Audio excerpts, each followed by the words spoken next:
महाराज जी दंडवत। कल्याणमस्तु। महाराज जी पितृपक्ष चल रहा है, इस पितृपक्ष में एक जानकारी प्राप्त करना चाहता हूँ आपसे। क्या बताइए। महाराज जी जैसे किसी व्यक्ति के पिताजी जीवित हों, माताजी गुजर गई हों, तो क्या उनका इस पितृपक्ष में श्राद्ध तर्पण या उन्हें जल दिया जा सकता है या नहीं? देखो बेटा, अगर माता जी की मृत्यु हो गई, परलोक चली गई और उसी वर्ष पिताजी का भी परलोकवास हो जाता है, तो पिताजी के तिथि पर उनका छाहे का पिंडा पाड़कर अश्विन के महीने में पितृपक्ष में जल और तर्पण तथा श्राद्ध करने का विधान है। अगर पिताजी 4-6 साल नहीं मृत्यु को प्राप्त करते, तब माँ बेचारी क्या ऐसे भूखी रहेगी? माँ का उनके तिथि पर, जिस तिथि पर उनकी मृत्यु हुई हो, उस तिथि पर छाहे का पिंडा विद्वान को बुलाकर ब्राह्मण को पारकर प्रेम के साथ अश्विन महीने में जल तर्पण करना चाहिए। मैं इस बात को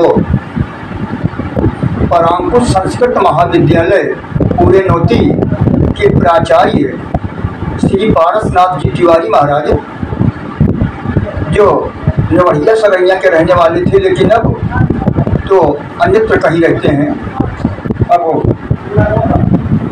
उनसे इसके बारे में विचार किया, उनसे पूछा।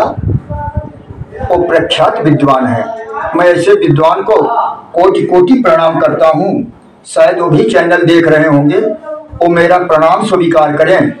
आज हमारे समाज में विद्वानों की कमी नहीं है, लेकिन कुछ ऐसे भी विद्वान हैं जो वेद की रीति नहीं, लवेद की रीति मानते हैं। वेद रीति के अनुसार माता जी का भी श्राद्ध तर्पण करें, और माँ तो सर्वोपरि है। अरे जरा सोचो बेटा, माँ की ममता के आगे और सब कुछ फेल है। माँ अपने बच्चे को पालने के लिए कितना दुख उठाती है। वही माँ एक फोड़ा मेरे शरीर में हो जाए कितना दुख देता है, लेकिन माँ हमें अपने पेट के अंदर 9 महीना रखती है, पुनः जन्म देती है, अपना नया जीवन लेती है। हम मल मूत्र में लिपटे हैं, वो भोजन का त्याग करके दौड़ करके मुझे साफ सुथरा करके गोद में लेकर स्तनपान कराते हुए भोजन का प्रसाद पाती है। हमें थोड़ा सा बुखार हो गया, दर्द हो गया, माँ तड़प उठती है, खाना पीना भूल जाती है अपने बच्चे की ममता में, और रात दिन भागती रहती है। वो माँ बेचारी मृत्यु के बाद क्या जल तर्पण का अधिकार उसका नहीं है? अपने बेटे के द्वारा दिया गया श्राद्ध तर्पण ही तो उसे प्राप्त होता है। अतः माता जी का श्राद्ध तर्पण करना चाहिए। पिताजी की मृत्यु के बाद पुनः पिताजी का भी छाहे का पिंडा पारें, इसके बाद उनका भी जल तर्पण करें, और बाद में वो पुत्र कहलाने का हकदार नहीं है। जो अपने माता पिता का श्राद्ध गया जाकर न करे। गया में पिंडदान करना अत्यधिक अनिवार्य है। अरे स्वयं मर्यादा पुरुषोत्तम भगवान श्री राम ने अपने पिता दशरथ का श्राद्ध तर्पण गया जी में किए थे, तो हमको और आपको तो उनका ही अनुसरण करना है।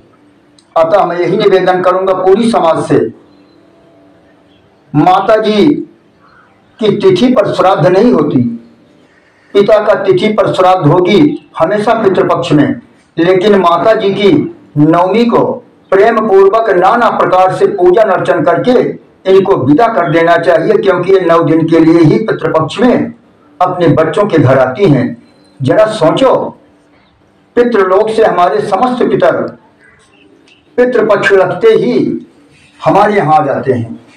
जिनके माता पिता की श्राद्ध नहीं होगी, माता पिता को जल तर्पण नहीं प्राप्त होगा और लोगों को जल तर्पण मिलेगा, तो सबके सामने इनकी कितनी बेइज्जती होगी।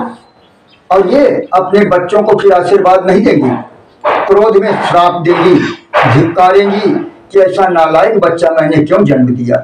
इसलिए बेटा, माता पिता के ऋण से उद्धार होने के लिए श्राद्ध तर्पण करना सबके लिए जरूरी है। जिस घर में जिनके बच्चे माता पिता का श्राद्ध तर्पण करते हैं, उनके घर में लक्ष्मी का वास होता है, सुख समृद्धि होती है और किसी भी प्रकार का विकार नहीं आता, कोई भी नेगेटिव शक्ति नहीं आती, सदा मंगल ही मंगल रहता है। कभी भी उनके घर पितृदोष नहीं हो सकता। प्रेम से बोलो पितृदेव भगवान की जय।